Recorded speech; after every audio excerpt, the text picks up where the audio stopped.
things are running smooth. First of all, welcome. I'm happy to be here and also have this talk in the context of PARATUS Lunch Seminars. So also, as I mentioned, today is International GIS Day, and my talk is going to be very practical.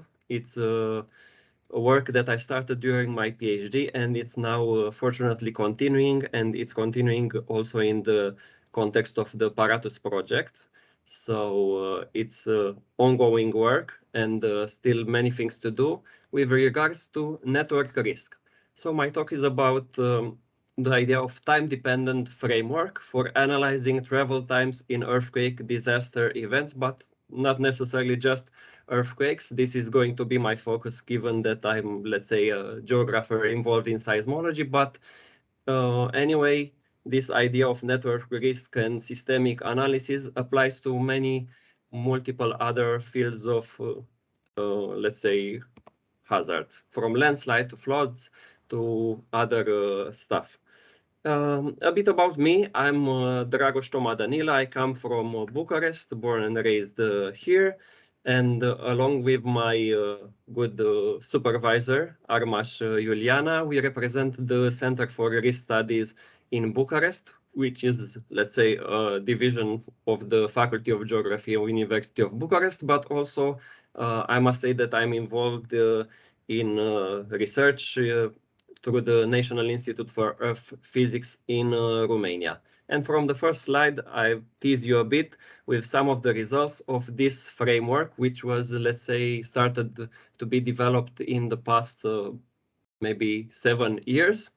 And I'm going to talk more about what it can do, and hopefully I will also share with you some practical experiences in GIS.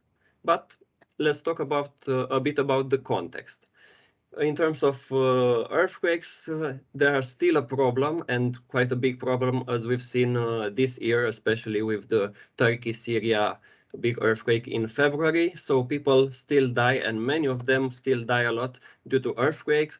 Of course, there are other problems such as landslides, floods, also in the context of climate changes, exposure, but also vulnerability tends to increase. But given the fact that earthquakes, as you see in this statistical graph, of course, statistics sometimes can be not enough to express the problems, still earthquakes are, first of all, what we are concerned about, producing a lot of casualties. And of course, economic damage and losses starts also to be more and more increased. Exposure clearly is higher than ever, vulnerability also. And when we talk about vulnerabilities, not necessarily the fact that we are not building better. Of course, earthquake lessons were drawn, and at least buildings being erected nowadays should withstand better earthquakes. But what do we do with all the old and starting to be older building stock? Are retrofitting solution good enough? Demolishing is a solution. Things depending from one country to another are so much different. And also the urban growth, as I've inserted here 2 examples, one of Istanbul, which is also a city case study area in PARATUS, but also Los Angeles. You can see that from 50 to 50 years, their urban growth saw exposure, but also the areas where vulnerability increases is higher than ever. And when talking about vulnerability, it's not just the vulnerability of the built environment, but we need always to take into consideration the socio-economic aspects, also political vulnerability and all this stuff. Nevertheless, the pressure on transportation network is nowadays greater than ever. On one side, also transportation network such as roads, railways, but also electrical networks, all this stuff, pipelines, is more and more complex, has increased exposure and vulnerability, but also time passes and problems start to be more and more critical. And here there is a big influence, not just on the direct impact, but so maybe higher, much higher, but difficult to express on the indirect effect of this network being disrupted and the indirect effect it has on people and economy. Just a couple of examples. Why are these networks so very important and what can go wrong, at least in case of earthquakes? So we have an example from Japan, bridge which and an overpass which collapsed and also blocked the roads, and you weren't after this somehow it wasn't so much possible to travel from one part of the city to another. So also indirect problems. Case in Izmit, a bridge collapsing and blocking the highway.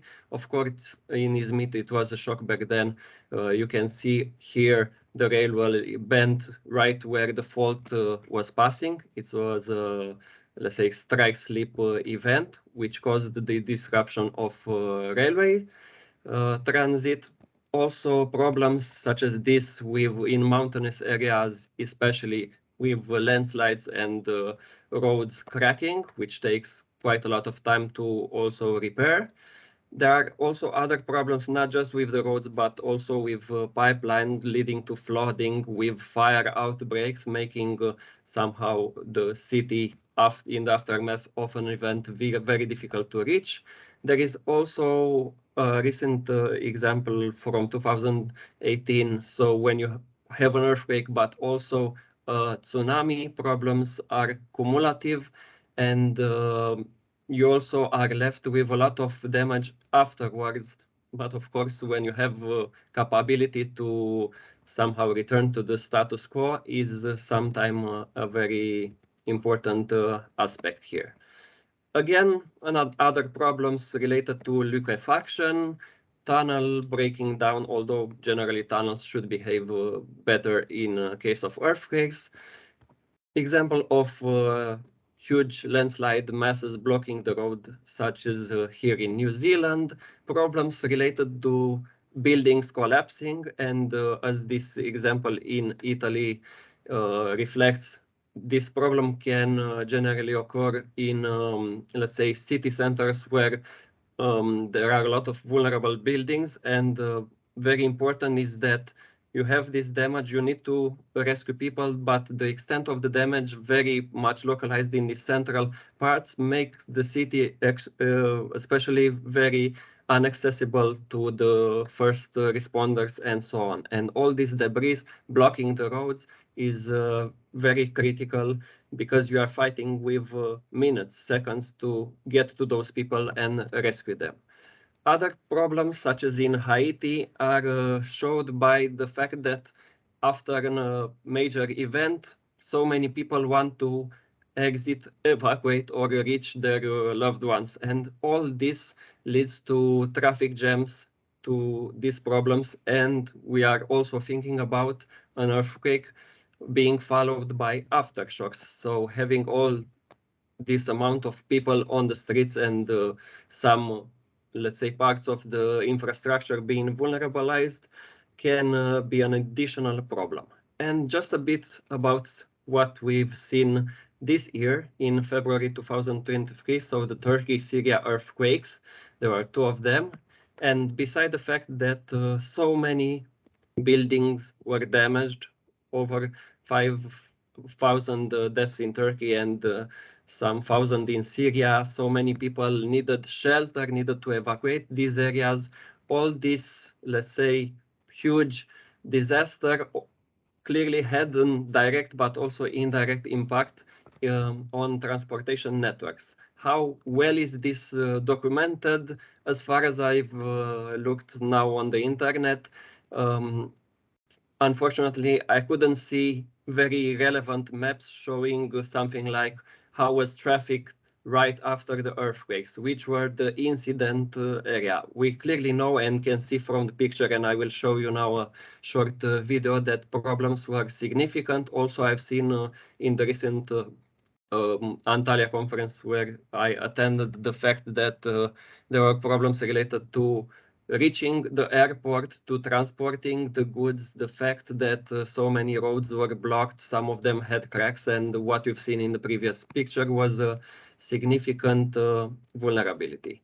And this can be seen also in this video showing the cracks of a main road connecting Hatay and Syria.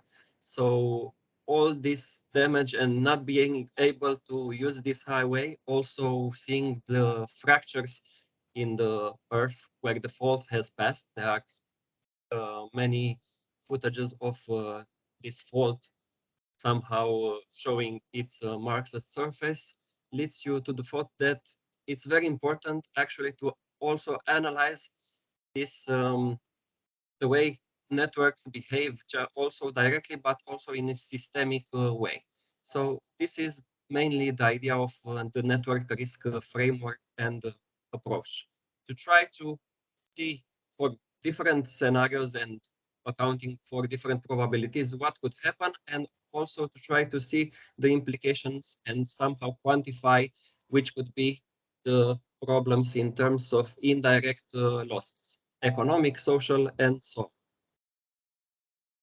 Okay, so with this, let's say, mobilizing facts, we jump straight into the idea of network risk, which is more or less a framework. So what we thought about it, it was first of all to have a very clear framework, which we could then integrate in different GIS solution in different technologies. But the core of the methodology and what is it aimed for is, first of all, to enable the estimation of travel times in a time-dependent, let's say, fashion, accounting also for traffic and road disruptions. And when I'm talking about traffic, it's not just the typical traffic or the traffic at the moment of an event, but also to be able to integrate, let's say, models of post-disaster traffic. Also, to have an evaluation of systemic risk, considering also intervention capabilities from different stakeholders, for example, and also to provide assistance in mitigation planning. And these are just some examples which I will show you and present more in detail soon. Of the capabilities. So again, service areas for hospitals,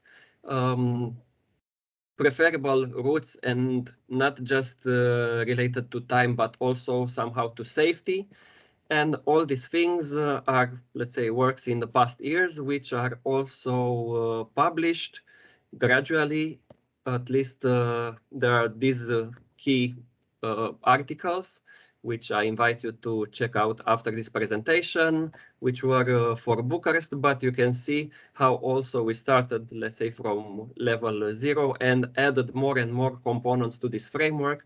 And now I think that we can clearly use it for many multiple other case studies areas.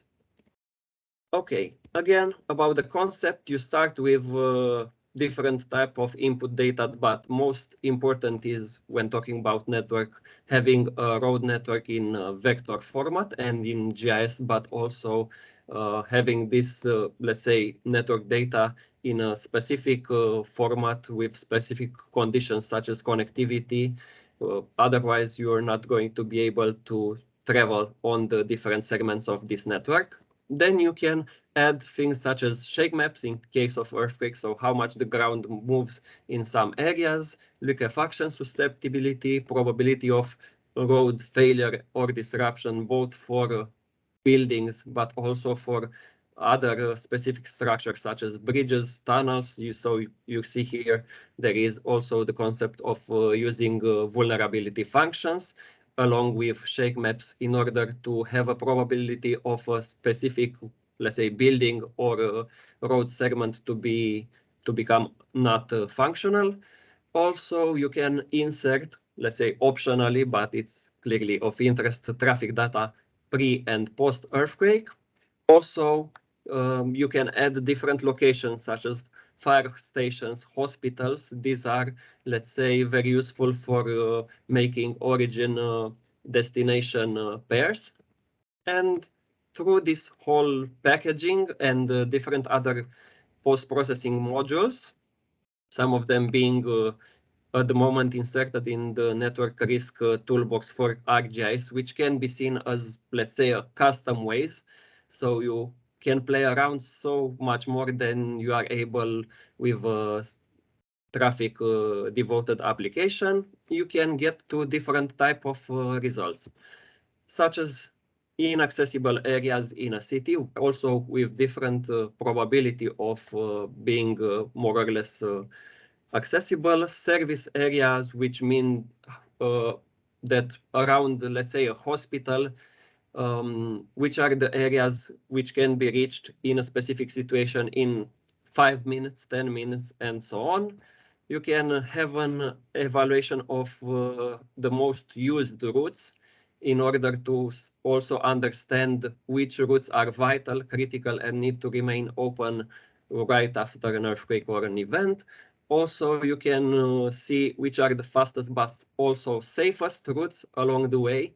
You can make also other, let's say, analysis, such as I want this system to deliver me a route which has the most high hierarchy roads, or there are not so many traffic lights along it, and play around with all this. So these are, let's say, the basic outputs, but also taking this output and feeding it in an additional, let's say, framework. You can reach also performance indicators, and you can also provide some maps, which I'll show, more complex maps, which somehow correlate all these aspects and show a greater overview of the potential situation.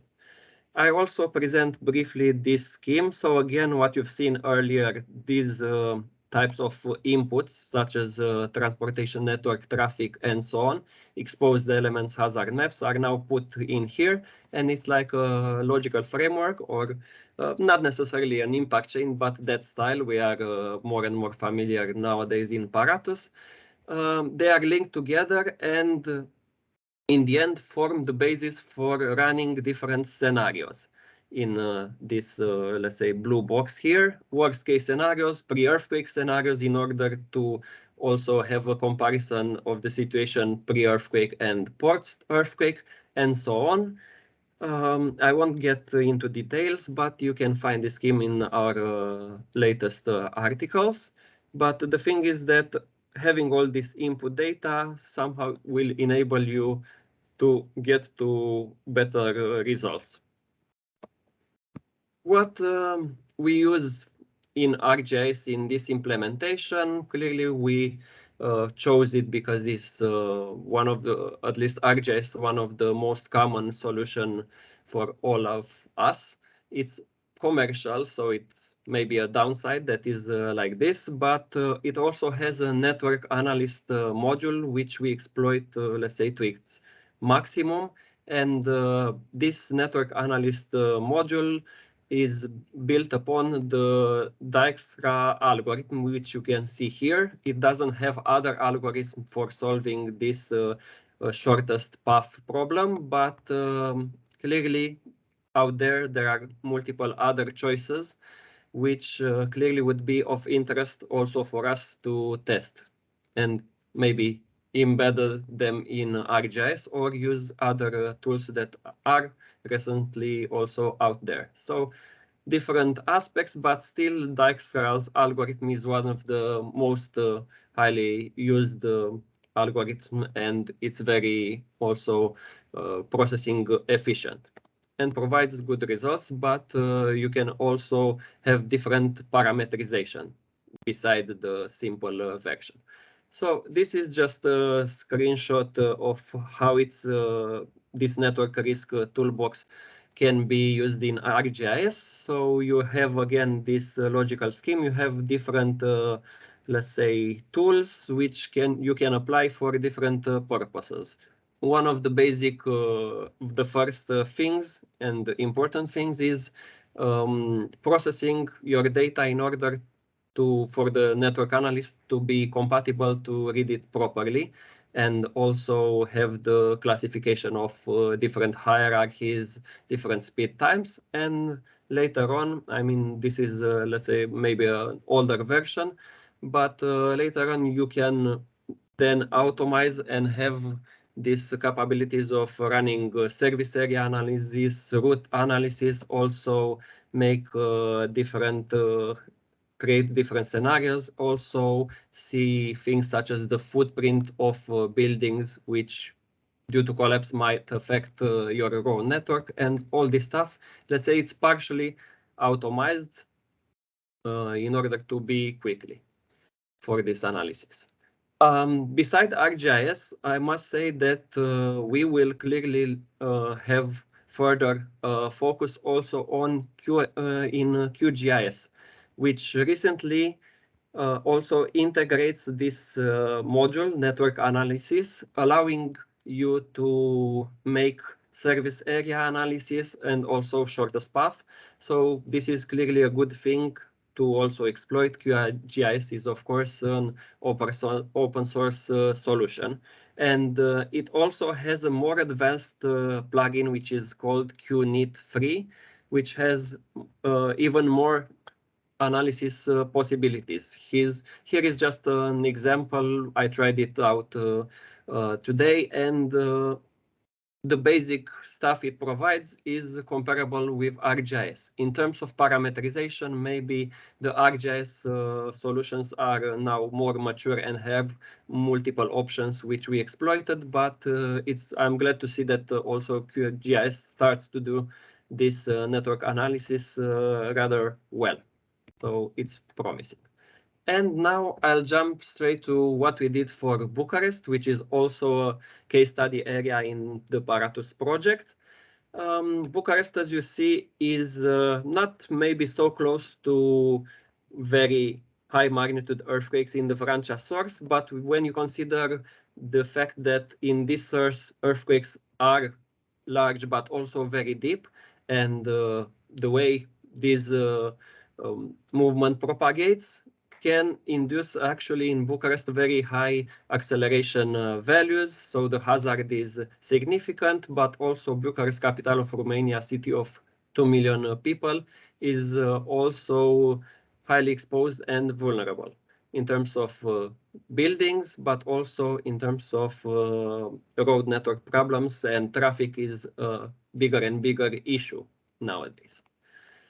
It experienced past earthquakes in 1802, 1838, 1940, and 1977. So also the losses and casualties are becoming greater and greater, as you can see here. And also the present situation reflected in this drone image, which I took by myself, shows prospects of a bigger problem in the case of a similar magnitude earthquake such as the one in 1977. Of course, there could happen an even bigger earthquake. We anticipate something up to magnitude 8, 8.1.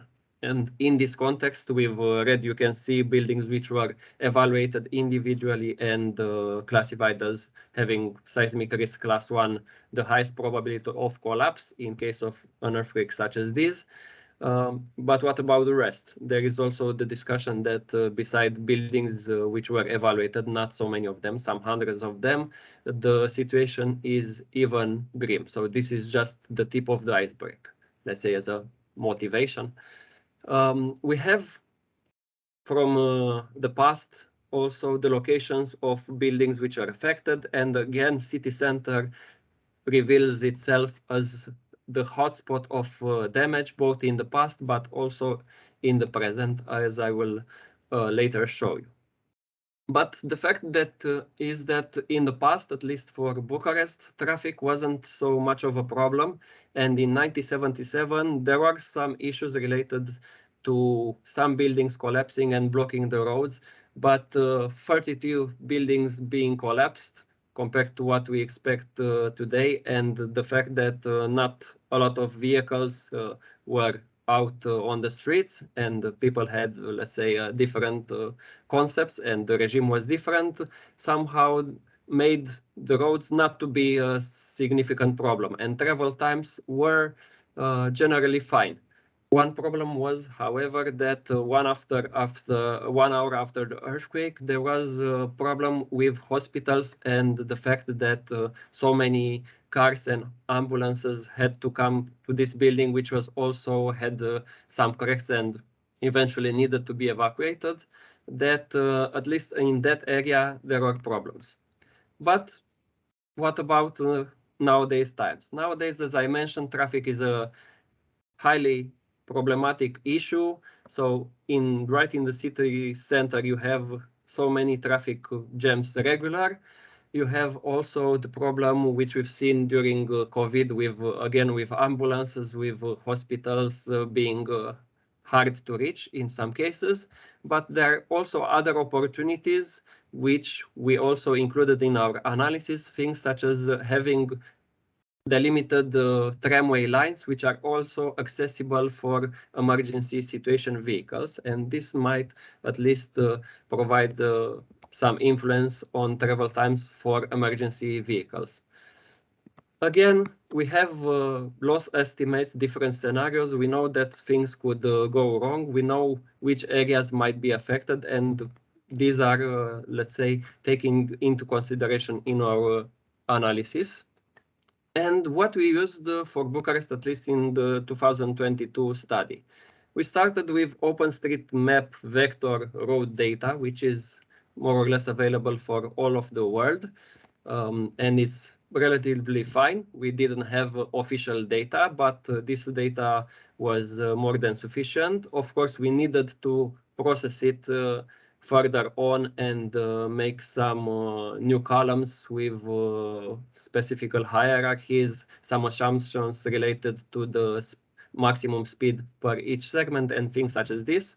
What you can see in purple are the limited tramway lines accessible by emergency intervention vehicles, as talked about previously. We also used area analysis data from TomTom, which are traffic statistics for a specific period in April. And through their portal, they somehow, at least a couple years ago, you could download this data, and we used it as typical traffic data, which was then used to create some traffic profiles. So you can see here LT means local time. So for different time windows, we were able to have some assumptions referring to the typical level of traffic.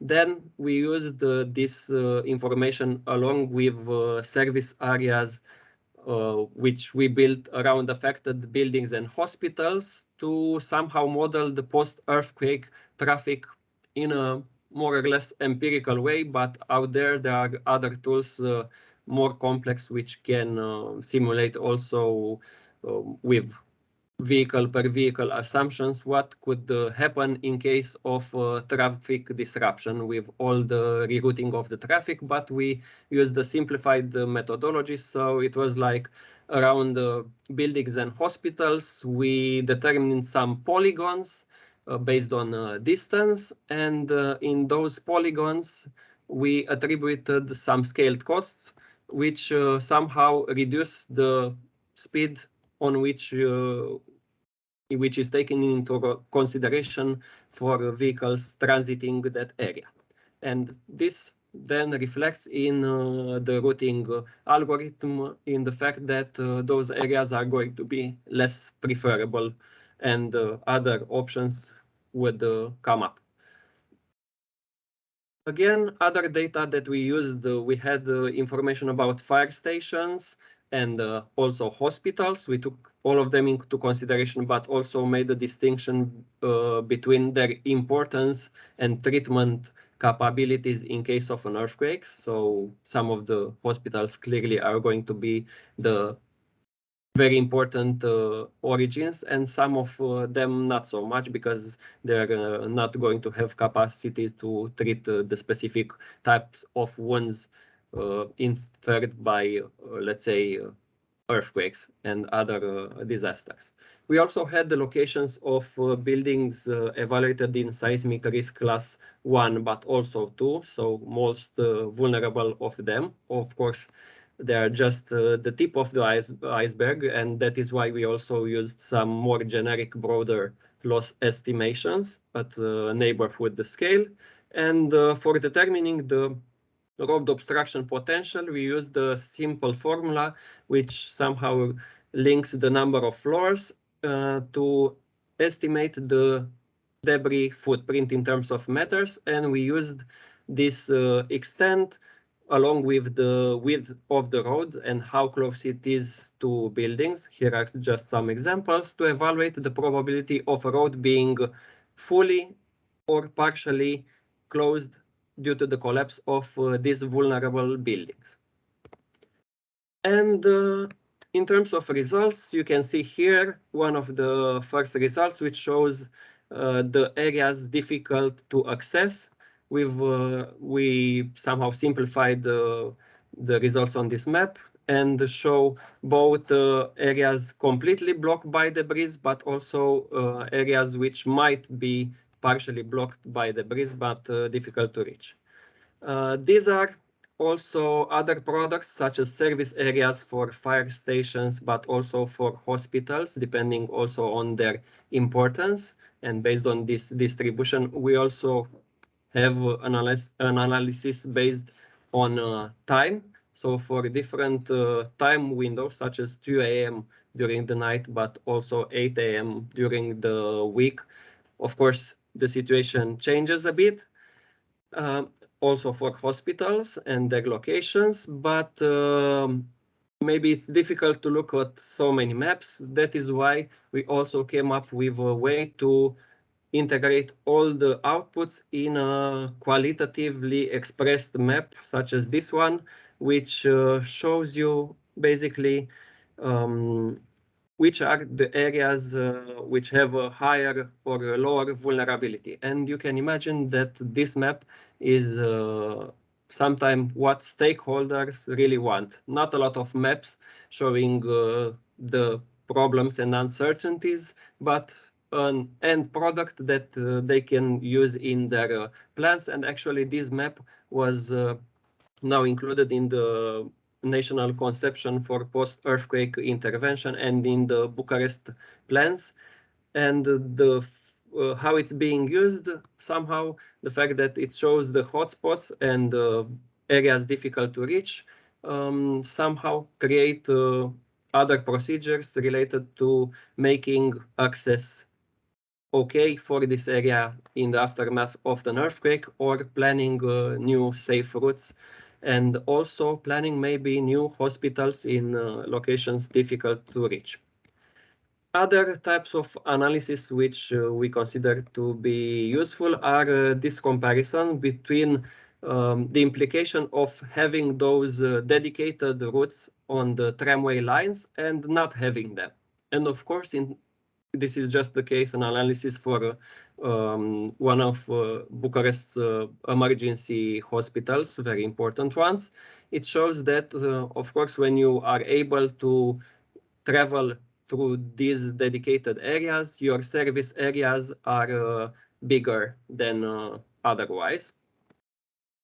And other types of results are this, which shows for a specific incident, such as one in the city center, considering also areas difficult to reach and the location of hospitals in this case, which are the roads most important to be used because they provide a balance between how much time you have to get there and also if they are safe enough, because there are no vulnerable buildings along the route. And all this information somehow being also compiled will reveal, and actually reveals, which are the segments which are vital for access in specific areas. So again, information relevant for stakeholders. Keep that road open because it's very important to be open, because it's the one that provides the best access between vulnerable areas and important hospitals. All this methodology can also be applied, of course, to bridges. What happens in case one bridge becomes disrupted, has structural problems. And actually, the first example on top, you can see that these columns clearly show that this passage is highly vulnerable, and it's a, let's say, a critical problem to it until it becomes retrofitted. The implications would be that when it's functional, you can travel from A to B in 5.6 minutes. If it's not functional anymore, and also considering what happens after the earthquake with the traffic rerouting, the time needed from A to B, it's more than double. And the same for this important passage in Bucharest, but still for this, the rerouting options are good. But you can also see here that it's a scenario for 2 a.m. So so the traffic is not such a significant problem. But if simulating this at 8 a.m. when all the cars are out there on the traffic, you can imagine that the travel times will significantly increase. Again, all these inputs were integrated in another product, which I will show you. So this is a 2D, but there is also a 3D version of this map, which is called, in free translation, the Seismic Risk of Bucharest application. And this application shows, first of all, the location of those vulnerable buildings which were individually evaluated. With red, the seismic risk class 1, with yellow, seismic risk class 2, with orange, it's also a different classification, older than the previous one. Buildings are with urgency classes, but still they are acknowledged to be vulnerable. And what you can see with all these gray polygons, we are now in the city center of Bucharest, are exactly those areas which could become more or less difficult to reach by vehicles, by cars, in case of an earthquake scenario, let's say worst case scenario where all these buildings collapse. So this area is going to be most difficult to reach because you can from the beginning see that it has a lot of buildings surrounding it, which due to their collapse, considering also that they are very tall buildings, would block the whole road network. And there are also lighter areas, such as this is the biggest polygon, where at the ends of this polygon there are vulnerable buildings, and in case all of them have problems, then there will be difficulty to reach those ones. And in the end of my presentation, I leave hopefully time for your questions. There are thoughts for the future. What do we do next? Also in the context of PARATUS. So we will clearly try to use open source solutions and somehow shift from ArcGIS to QGIS. We will try to implement new routing algorithms such as a star, I don't know how it's called, and other algorithms, and test them one to another. We'll also try to incorporate near real-time traffic and incident data, and we are in discussions, let's say, with people who have this data through APIs, and clearly getting this data from popular apps such as Google Maps and Traffic or Waze would be significantly interesting. But also we are talking with first responders in Romania to get some of the GPS data from ambulances and their vehicles to be fed in a platform and to be able to have this data in near real time, let's say. And also here it's very important knowing that a disaster will strike at some point, not just in Romania. It's the fact that you have somehow an opportunity to also collect this data, which is generally not so easy to get or well collected. The thing that having raw data right after an earthquake or a disaster is something which will be very important also for validating these works. And beside this, we want to test network risk in new areas, such as the Alps, which provide a regional context. So compared to Bucharest, where you have so many roads, and if one road is blocked, you have multiple other detour options. In mountainous areas, such as the Alps, where you have these corridors, if they become blocked, then rerouting is going to be so much, let's say, difficult. You have not so much alternatives that this analysis somehow is also very important. And beside this, we think of improving rapid integration of OpenStreetMap data in network analysis, and also focus on new performance indicators, social, but also economical. So all this network risk methodology can clearly and successfully also be applied to businesses in order to understand what their losses could be after an event, because they can't travel different roads, and their, let's say, costs, operational costs, will clearly increase. And thanks for the attention. This is me. You can find me on multiple platforms. And if you're interested to learn more, just go to this address, infp.ro and network risk, or look up my name with network risk, and you're going to find all the resources needed also to apply these ideas to your work. Thanks for the attention.